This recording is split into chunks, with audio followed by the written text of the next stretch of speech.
Una de las ramas más importantes de la filosofía en la antigua Grecia es el cinismo. La escuela, fundada por Antístenes, discípulo de Sócrates, buscaba vivir la vida de acuerdo a lo que le dictaran los instintos y que el destino estuviese marcado por la sencillez y la austeridad, lejos de las necesidades y preocupaciones que impone la sociedad. El nombre de cinismo proviene de kinos, la palabra griega para referirse a los perros, ya que según ellos eran los canes los que mejor representaban esa ideología: vive y deja vivir sin planes y que cada nuevo día sea lo que más importe. Pero como todo evoluciona, uno de los cínicos más destacados, Diógenes, le agregó una característica más y fue la de criticarlo todo, lo bueno y lo malo, y por ende desobedecer, ya que esas normas de conducta, afirmaba, no deberían existir o no deberían reñirnos. Sin embargo, en la actualidad, el cinismo apunta más a ese atrevimiento a hacer o decir cosas que son reprobables, condenables ante los ojos de la gran mayoría, a actuar, a mentir en la cara de todos con tal de que algunas verdades no salgan a flote, y sin importar el daño que se pueda causar. No en vano, ser cínico es una de las características fundamentales de los psicópatas.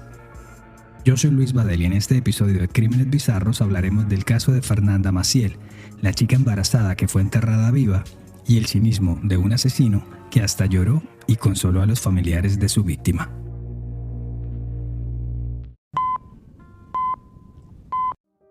Esta historia nos fue sugerida por Mariana Berenguer a través de un mensaje que nos dejó en Instagram en @crímenesbizarros. Así como ella, si quieren proponer un tema o simplemente saludar, @crímenesbizarros en Instagram, en Facebook y en TikTok. Y por supuesto, pasen la voz entre sus amistades. A Mariana y a todos los que nos han escrito hasta hoy, muchas gracias. Siempre será bueno saber de ustedes. Y ahora, a la historia de hoy. Si el destino no fuera ese escenario mutante, moldeable e incierto que es, Josefa Petersen Maciel estaría próxima a cumplir 5 años de vida en este 2023. Viviría en Conchalí, en la zona metropolitana de Santiago de Chile, con sus jóvenes padres Fernanda y Luis, rodeada del amor de unos abuelos y tíos amorosos, tras haber sido la primera nieta y sobrina de ambas familias. Pero no fue así. Por esos golpes inexplicables del azar, alguien alteró el destino de ambas familias y la pequeña Josefa no llegó a nacer. Toda esta trágica historia comenzó la mañana del sábado 10 de febrero de 2018. Fernanda Damaris Maciel Correa, llamada simplemente Fer por sus familiares, navegaba el final del 7º mes de embarazo y aún vivía en la casa de su madre Paola y sus hermanas. La joven estaba feliz por la llegada de Josefa y aunque algunos reportes de prensa dicen que había tenido una discusión con Luis Petersen, su novio y padre de la criatura, Fer estaba emocionada con la idea de mudarse con él y terminar de adecuar una habitación para la pequeña, cuyo nacimiento estaba previsto para el mes de abril. A sus 21 años había madurado muy rápido y era una chica casi independiente económicamente, ya que llevaba varios años trabajando, siendo su más reciente puesto en un restaurante en el aeropuerto de Santiago, lo que le había moldeado un carácter fuerte y decidido. Apenas medía 1,44 m, pero tenía una personalidad arrolladora. Ese día, según varios medios, había discutido con su mamá después del almuerzo, y luego de encerrarse un rato en su alcoba, decidió salir y despejar la mente con una caminata por el barrio. La joven vivía en la calle Puntiagudo, justo donde desemboca la calle Yaima, en esa T que forman las dos vías. Es un sector de casas grandes, de patios y frentes amplios, con altos árboles y cierto aire desértico que parecía incrementarse en esos días con las calurosas temperaturas del verano chileno. A las 5:29 de la tarde, las pocas cámaras de seguridad del sector la ubican caminando hacia la calle Yaima, sobre la vereda sur. Luego, se le ve cruzar la calle con dirección al occidente hasta que su diminuta figura se refunde entre los árboles de la zona. Esa sería la última vez en la que fue vista con vida. Esa zona de Conchalí es un barrio de clase media, trabajadora, sin muchos comercios y aparentemente tranquila en materia de seguridad, lo que explica la poca presencia de cámaras de vigilancia. La noche llegó a su tiempo, pero Fer no regresó a casa. Paola, su madre, presumía que su hija estaría con Luis, su novio, su pololo, y llegó a pensar que a la chica se le olvidó llamarla y avisarle que esa noche se iba a quedar fuera de casa. Pero con el paso de los minutos, la ansiedad iba en aumento. La buscamos toda una noche, hasta en la morgue la busqué, y gracias a Dios no estaba. Andaba en un vestido gris, que le quedaba cortito por la guatita, con unos zapatos color piel y un tomate. Y ese fue el último día que vi a mi hija. La búsqueda después también incluyó a Luis, quien se unió luego de recibir una llamada de su cuñado preguntándole por la joven, y posteriormente con los carabineros y la PDI, la Policía de Investigaciones de Chile. La primera acción de las autoridades fue emitir una circular de persona extraviada a la opinión pública, y así fue que su rostro inundó las calles del sector y los noticieros de televisión. Obviamente, como suele pasar en este tipo de casos, las primeras miradas de todos se dirigieron hacia la pareja de la víctima, en este caso, Luis Petersen, quien fue uno de los primeros en declarar y de paso en convertirse en foco de reporteros y camarógrafos quienes no querían perderle de vista. Pero la coartada de Petersen parecía estar a prueba de balas. Él había estado en su casa cuando la joven desapareció y no salió de ella sino hasta cuando le avisaron de su desaparición. Con el pasar de los días crecía la incertidumbre. Las autoridades entonces entrevistaron de nuevo a todos sus familiares, a sus amigos e incluso empezaron a cuestionar a varios de los vecinos. De igual forma, empezaban a hacerse públicos algunos detalles del caso. Por ejemplo, que el teléfono móvil de Fernanda había sido apagado el mismo día de su desaparición y que tras triangular su señal en las torres repetidoras, no había salido de esa zona. Así las cosas, lo que le pasó a Fernanda Maciel sucedió en su propio barrio, frente a las narices de todos. Ante la falta de novedades, las especulaciones y los rumores del público también crecían. Una de ellas afirmaba que la joven se había escapado con su presunto amante con la intención de dejar atrás su vida y comenzar una nueva lejos de la capital chilena. Fue entonces cuando empezaron a aparecer mensajes, llamadas y pistas de personas que decían haberla visto a Fernanda merodeando a lo largo y ancho del país e incluso al otro lado de la cordillera de los Andes, en la ciudad argentina de Bariloche. Pues hasta allí se trasladó Paola Correa, la mamá de Fernanda, el 20 de abril de ese 2018, literalmente tras el rastro de la joven, pero sin ningún tipo de suerte. Otros más maliciosos decían que ese supuesto amante era miembro de una banda de narcotraficantes y que había sido él quien la había desaparecido por petición de su esposa. Con el pasar de los días y las semanas, las esperanzas de encontrarla con vida iban decayendo y, por decirlo de alguna forma, los Maciel ya se preparaban para lo peor. Así pues, cada vez que se conocía la noticia del hallazgo de restos humanos o de cadáveres de mujeres sin identificar, ahí se iba Paola con lo poco que quedaba de ilusión a ver si ese día tenía algo de suerte. Inicialmente, en marzo de 2018 apareció el torso de una mujer descuartizada en la comuna de La Pintana, pero pues pronto se descartó que se tratara de Fernanda.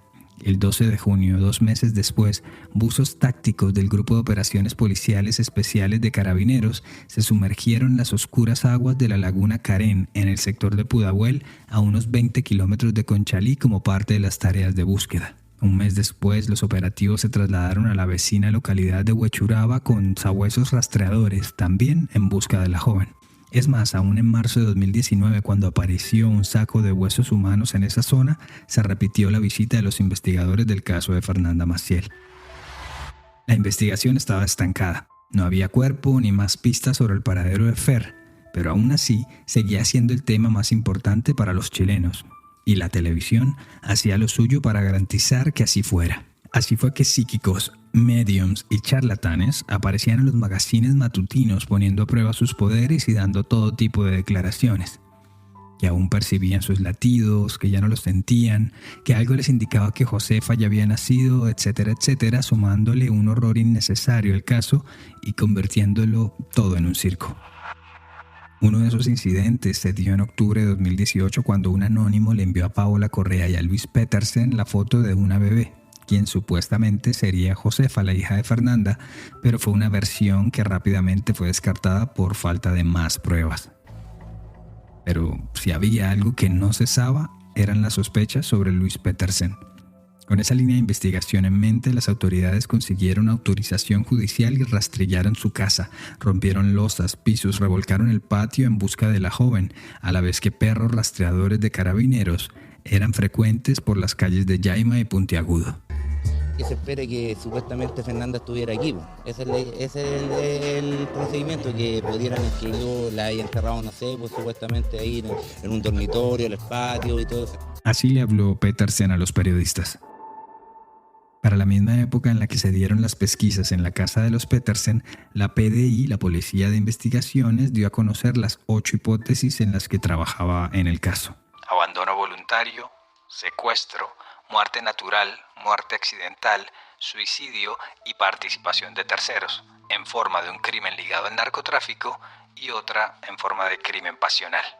Y en el capítulo de crimen pasional, además del de Petersen, apareció por primera vez, al menos públicamente, el nombre de Felipe Rojas Lobos, el vecino de la casa de al lado de los Maciel, amigo de Fernanda desde hacía varios años y quien además trabajaba en una vivienda a media cuadra de distancia limpiando carpas grandes de esas que usan para eventos.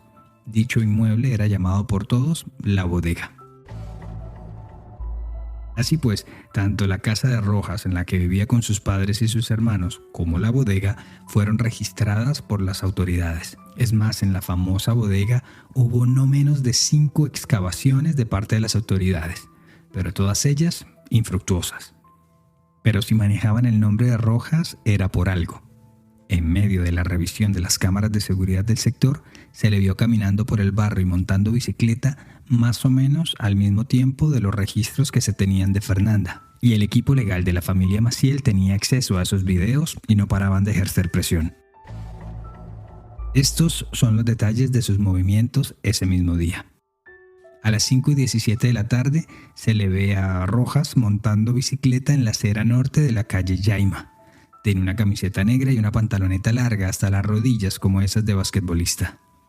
2 minutos después se le ve de nuevo, esta vez frente a la bodega ubicada al 1635 de la misma calle Yaima. A las 5:29 se ve a Fernanda saliendo por la calle Puntiagudo con destino a Yaima, hasta que un minuto después desapareció de las cámaras. Y coincidencialmente a Rojas también se le perdió el rastro. El único registro posterior fueron 2 perros que salieron corriendo del interior de la bodega hacia la calle. Luego de eso, nada raro. A Rojas se le volvió a ver en el video a las 7:31 de la noche, es decir, 2 horas después, cuando salió en bicicleta de la bodega. Y antes que irse directamente para su casa, que quedaba a media cuadra, dio un par de vueltas por el barrio, por las calles adyacentes, y solo hasta las 7:39 ingresó a su residencia. Luego volvió a salir, esta vez a pie, y finalmente regresó a su casa casi a las 8 de la noche. Tan pronto ocurrieron los hechos, Rojas ni siquiera aparecía en el radar de las autoridades. Incluso, según ha dicho Paola Correa, el vecino se mostraba interesado por la suerte de su amiga. Se subía a la valla que dividía las 2 casas por el patio y le preguntaba por detalles del caso. Y varias veces se le vio acompañando a Luis Petersen ante las cámaras de televisión. Es más, su cinismo llegó a tal punto que uno de los momentos más famosos del caso es uno de Petersen llorando desconsolado con un Felipe Rojas abrazándolo y consolándolo. Instante que quedó inmortalizado tanto en la prensa como en la televisión. Me molesta es que la situación, es tan engorrosa y él me abraza y sabiendo que nosotros luchamos tanto, por lo menos yo luché mucho para llegar a la verdad. Aparecen las cámaras. Y que aparecen las cámaras y después aparece dándome un abrazo. Igual son cosas que a mí me marcaron después. Pero de nuevo, bajo la máxima de que no hay crimen perfecto, el cerco se empezaba a cerrar. Las autoridades dieron con los mensajes de texto enviados del celular de Fernanda y allí descubrieron que la última persona con la que se había comunicado había sido con Rojas, justamente minutos antes de que la joven saliera de su vivienda. ¿Tenis smoking te queda? Le preguntó Felipe, aduciendo a la marca de papeles para enrollar cigarrillos caseros, smoking. Ella le respondió: No, voy para allá, voy con la Simona. Refiriéndose a su mascota, una perrita de la raza Pug. A lo que Rojas le replicó: No venga ahí con la Ramona porque acá los perros se la van a comer. Haciendo referencia a los perros grandes que vivían en la bodega y que él, de paso, cuidaba y le daba de comer ante la ausencia del dueño del negocio. Y bueno, evidentemente la joven le prestó atención al consejo de su vecino, ya que dejó al animal en su casa y salió sola a su encuentro, con el resultado que ya sabemos, que nunca más se le volvió a ver. Y como si se hubiese dado una señal mágica, las cámaras de televisión de pronto dejaron de seguirlo a Petersen y ahora Rojas era el dueño de todos los reflectores. Por ejemplo, así habló y le respondió a una periodista de Chilevisión que le preguntó por el caso. Mira, tranquila, mira, te voy a explicar por el motivo por el cual yo no hablo con la prensa. Yo soy empleado público, ¿Ya? trabajo en una universidad.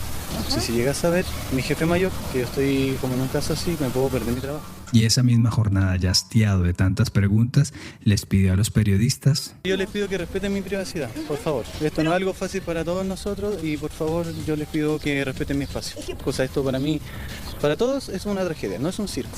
Por favor. Pero las pesquisas continuarían.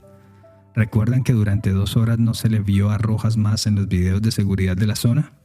Pues empatando una cosa con la otra, el siguiente mensaje de texto entre los dos, entre Rojas y Fernanda, se dio más o menos al mismo tiempo, 2 horas después, justo cuando Rojas le dijo a Fernanda: Te esperé cualquier rato, pero no llegaste.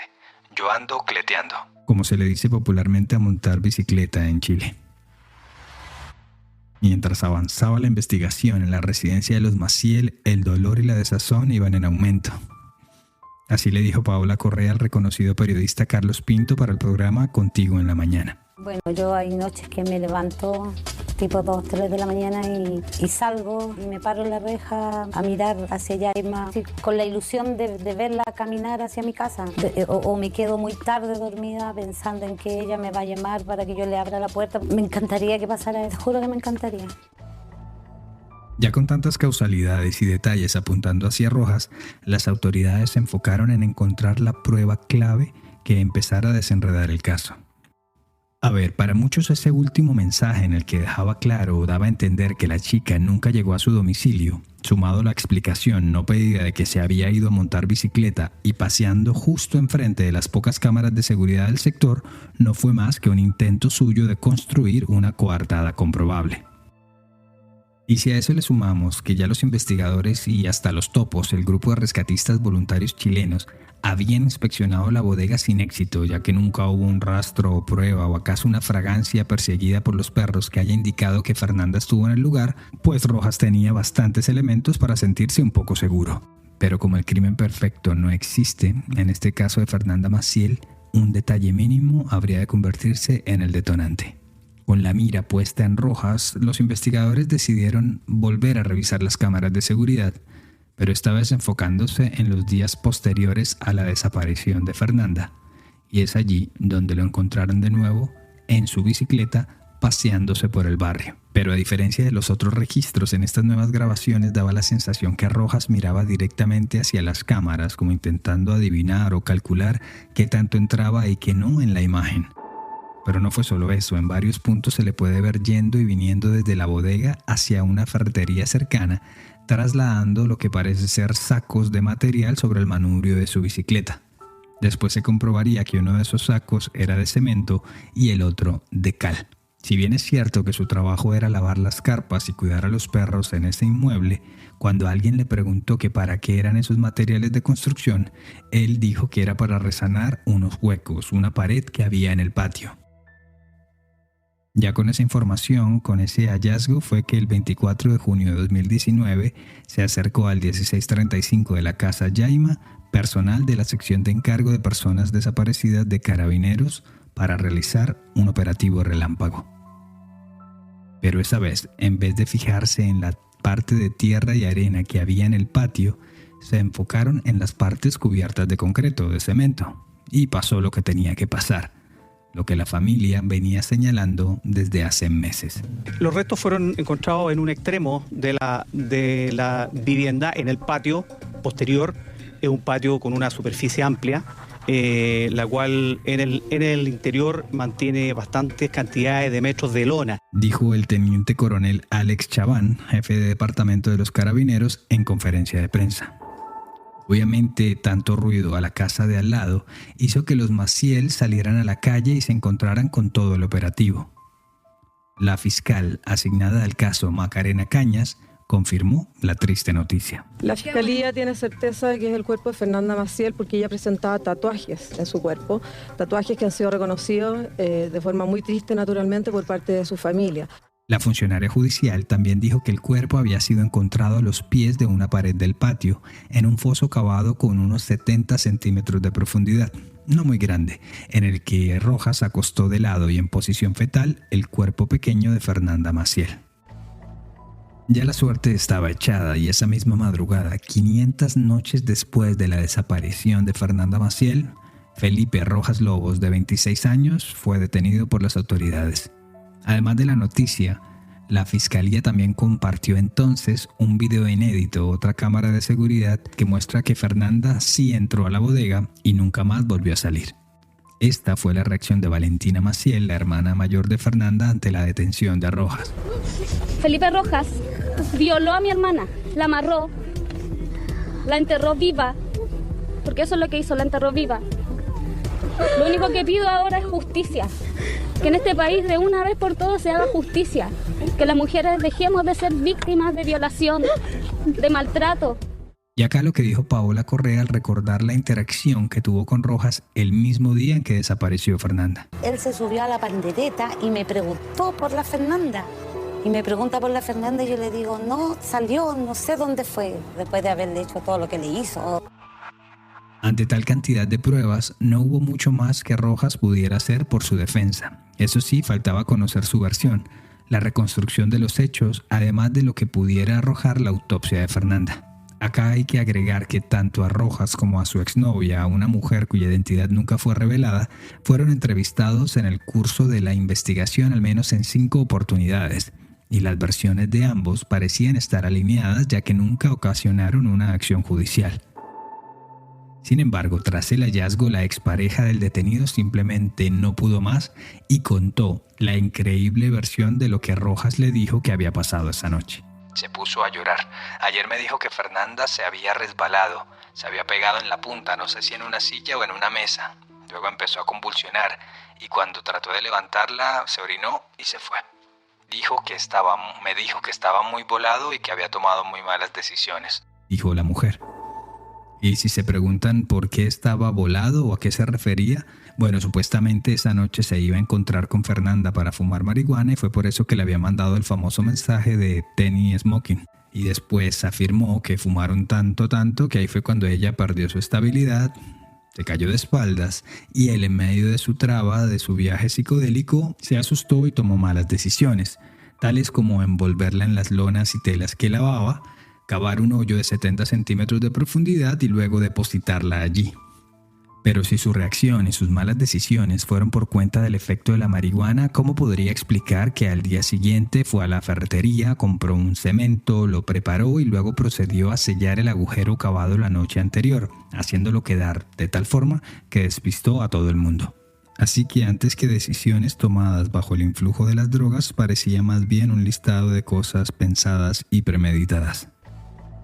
Pero eso no fue todo. La autopsia determinó la causa de la muerte de la joven como estrangulamiento y detalló que Fernanda estaba sin ropa, su cuerpo momificado seguramente por el efecto de la cal y, abro comillas, con su hija ya asomada en la zona pélvica.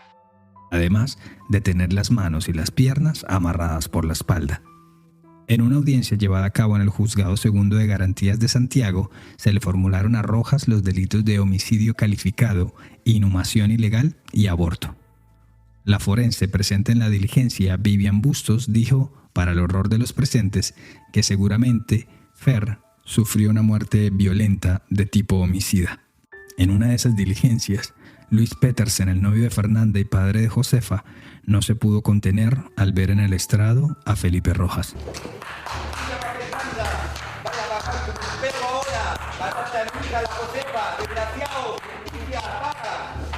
El abogado de los Maciel, Pedro Díaz, le solicitó a la Fiscalía prisión preventiva para el acusado y desde entonces este se encuentra recluido en la cárcel de alta seguridad de Santiago.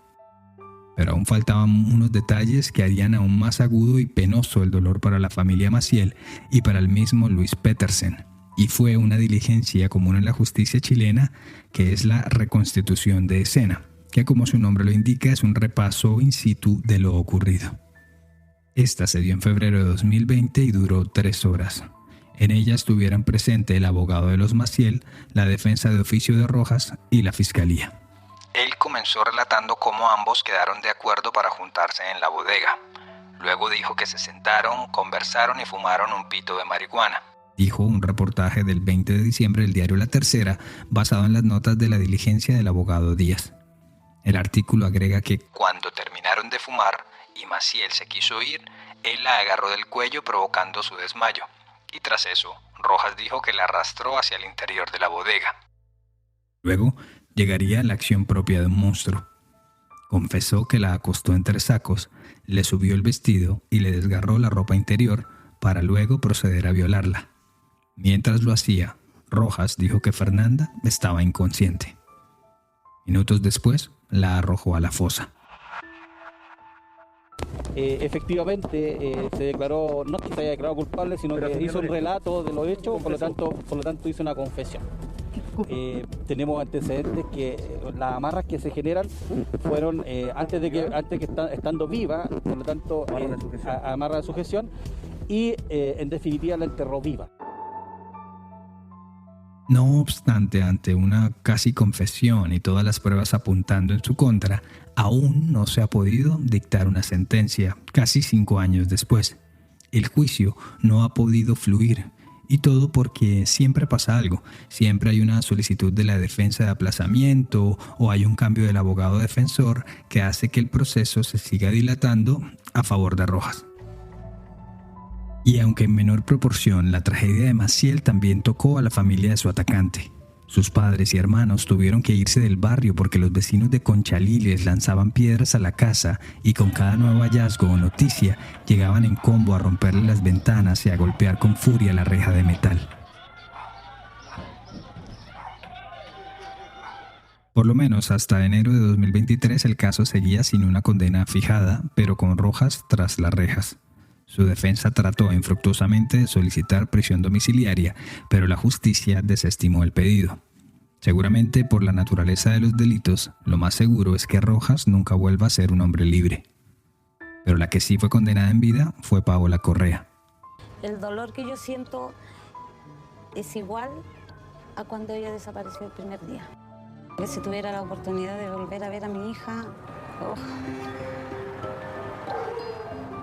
yo creo que lo único que podría hacer sería abrazarla.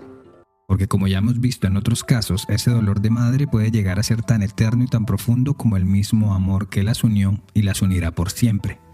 Es ese lazo invisible que las mantiene conectadas más allá de la vida, y no solo madre e hija, sino también con su nieta, porque aunque Josefa no salió directamente de su vientre, de una forma mística sí que lo hizo.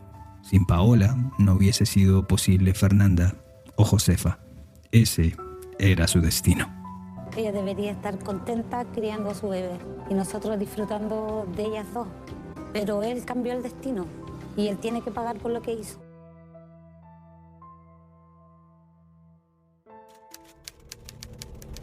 Gracias por llegar al final de esta edición de Crímenes Bizarros, un podcast de Iguana Media. El episodio de hoy fue escrito y producido por mí, Luis Badel.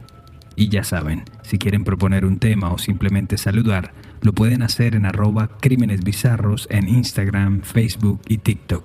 Siempre será bueno saber de ustedes. Nos escuchamos a la próxima. Para mayor información sobre el tema de hoy, visita iguanamedia.net.